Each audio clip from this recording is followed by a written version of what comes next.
Assalamualaikum warahmatullahi wabarakatuh. Sebelumnya perkenalkan, saya Nur Aulializa dengan NIM 401222015. Pada kesempatan kali ini saya akan membahas artikel yang berkaitan dengan yang berjudul dengan determinasi pertumbuhan ekonomi di Indonesia, yang ditulis oleh Halimi Widyafala serta Syafri pada Jurnal Ekonomi Trisakti volume 3 nomor 2 tahun 2023. Lalu langsung saja pada pembahasan pertama yang mengenai pendahuluan. Indonesia dihadapkan pada ancaman middle income trap, yaitu suatu kondisi di mana perekonomian mengalami stagnasi sehingga tidak dapat tumbuh ke tingkat pendapatan yang lebih tinggi. Berdasarkan data BPS pada tahun 2022, dalam 5 tahun terakhir, laju pertumbuhan ekonomi Indonesia berada pada angka 3,39%. Pertumbuhan tersebut dapat dikategorikan masih rendah apabila Indonesia ingin keluar dari middle trap income sebelum tahun 2030. Jika dilihat pada potensi sumber daya alam dan sumber daya manusia yang dimiliki, Indonesia memiliki potensi yang cukup untuk dapat mengakselerasi pertumbuhan ekonominya.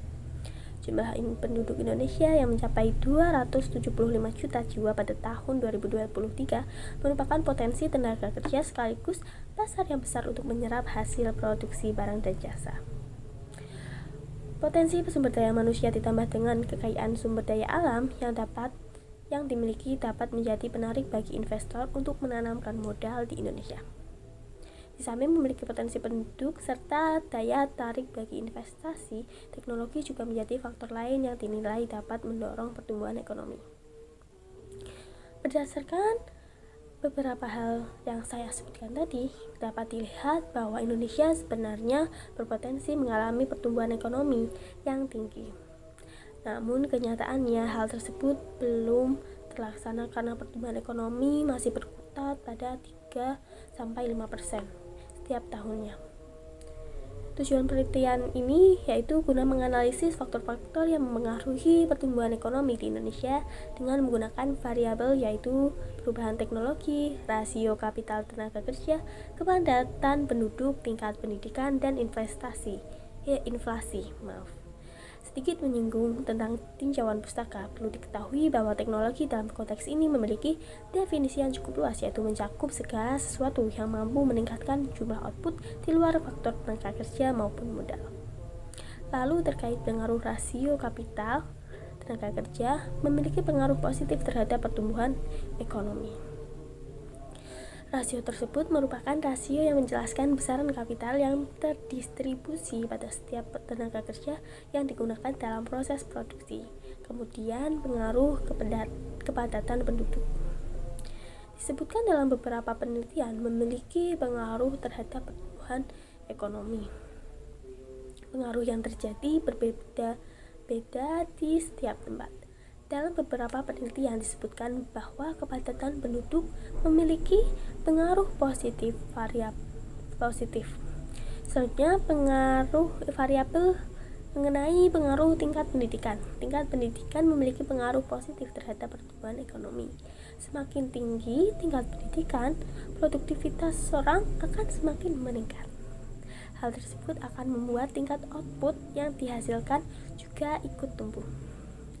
Terakhir, variabel inflasi. Semakin tinggi tingkat inflasi akan berpengaruh negatif terhadap pertumbuhan ekonomi. Menurut Kasumatrisna, tahun 2022 menyebutkan bahwa jika inflasi yang memiliki batas 9,59% akan mengakibatkan pengaruh negatif terhadap pertumbuhan ekonomi. Langsung saja ke pembahasan yang kedua mengenai metode penelitian. Penelitian ini menggunakan metode kuantitatif. Teknik analisis yang digunakan dalam penelitian ini adalah regresi linear berganda. Dengan teknik tersebut, peneliti menghasilkan suatu model yang kemudian secara bertahap akan dilakukan uji asumsi klasik untuk memperoleh model yang memenuhi kriteria Bloom. Penelitian menggunakan data time series dengan rentang waktu selama 39 tahun, yaitu antara tahun 1981 sampai dengan tahun 2019. Data tersebut diperoleh dari Badan Pusat Statistik atau BPS, World Bank, dan Penn World Table. Untuk menggambarkan tingkat produktivitas dan efisiensi, digunakan variabel rasio kapital per tenaga kerja atau KPL. Perubahan kepadatan penduduk sebagai indikator yang menunjukkan suatu demografis suatu wilayah. Sementara itu, tingkat pendidikan ditunjukkan dengan perubahan tingkat keikutsertaan penduduk pada pendidikan tinggi atau GTEDU. Terakhir, inflasi atau INF digunakan untuk menunjukkan tingkat kenaikan harga yang merupakan presentasi perubahan indeks harga konsumen. Untuk memperoleh model terbaik yang memenuhi kriteria Blue, beberapa tahapan pengujian perlu dilakukan. Karena data yang digunakan merupakan data tim series, pengujian pertama yaitu dilakukan dengan uji stasioneritas, yaitu ujian dilakukan untuk memastikan data yang digunakan stasioner. Setelah dipastikan data yang digunakan semuanya stasioner, dilakukan uji asumsi klasik. Pengujian tersebut terdiri atas uji normalitas, multikolinearitas, serta autokorelasi dan heteroskedastisitas. Apabila model yang digunakan telah memenuhi asumsi klasik, dilakukan uji F dan uji T untuk melihat hubungan signifikansi model yang digunakan. Pembahasan yang ketiga itu hasil dan pembahasan. Pengaruh perubahan teknologi berdasarkan tabel 2 yang menunjukkan bahwa perubahan teknologi memiliki pengaruh positif signifikan terhadap pertumbuhan ekonomi. Perubahan teknologi memiliki nilai koefisien 0,569387 dengan p-value sebesar 0,0000 kurang dari 0,05 yang berarti bahwa perubahan teknologi sebesar 1% dapat mempengaruhi pertumbuhan ekonomi sebesar 0,56%. Hasil tersebut memperkuat pengertian sebelumnya yang dilakukan. Adanya pertumbuhan teknologi akan mendorong terjadinya peningkatan produktivitas dan efisiensi dalam melakukan produksi. Pengaruh rasional kapital tenaga kerja hal tersebut ditunjukkan dari hasil uji regresi linear berganda yang pada tabel 3. Sayangnya peneliti tidak menyantumkan tabel 3 di artikelnya, hanya menyantumkan hasilnya, yaitu ditunjukkan bahwa rasio kapital tenaga kerja GKPL memiliki nilai koefisiensi sebesar 0,59173 dengan p-value sebesar 0,0001. Pengaruh positif dan rasio kapital tersebut sangat dipengaruhi oleh besarnya kontribusi pembentukan modal tetap bruto. Menurut Pancawati menyebutkan tingginya rasio kapital tenaga kerja mengindikasikan bahwa proses produksi mengarah pada produksi yang padat modal. Hal tersebut juga sekaligus menjadi indikasi bahwa kegiatan investasi diperlukan untuk mendorong pertumbuhan ekonomi yang lebih baik. Pengaruh kepadatan penduduk. Kepadatan penduduk di Indonesia memiliki pengaruh positif signifikan terhadap pertumbuhan ekonomi. Pengaruh tersebut terlihat dalam tabel 3.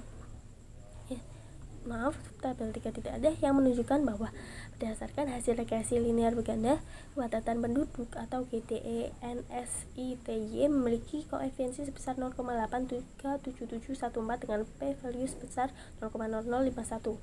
Pengaruh positif dari kepadatan penduduk di Indonesia terhadap pertumbuhan ekonomi juga dipengaruhi kondisi pasar tenaga kerja Indonesia.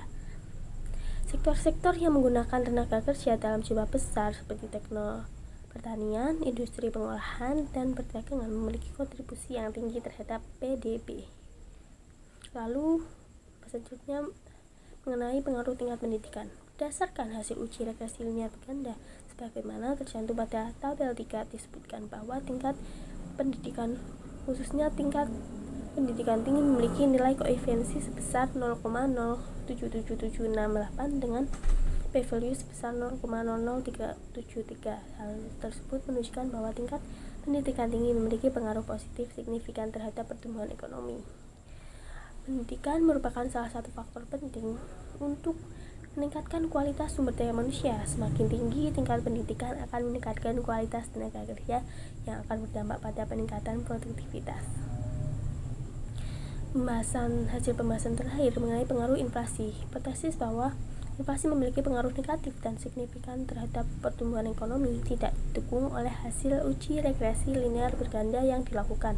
Dalam tabel 3 disebutkan bahwa inflasi memiliki nilai koefisiensi sebesar min 0,029570 dengan p-value sebesar 0,5451.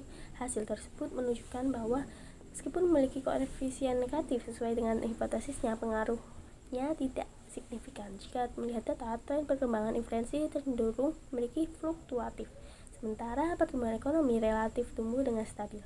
Hal ini mengindikasikan bahwa sensitivitas pertumbuhan ekonomi dan dalam merespon gejolak inflasi cukup rendah.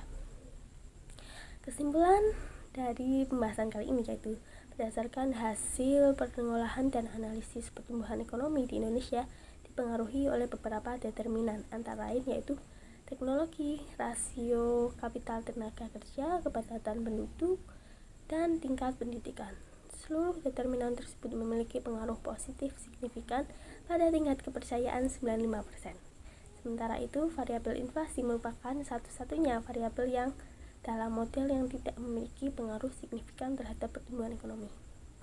Fluktuasi inflasi yang sering terjadi berdasarkan beberapa penelitian terdahulu tidak direspon secara langsung oleh pertumbuhan ekonomi.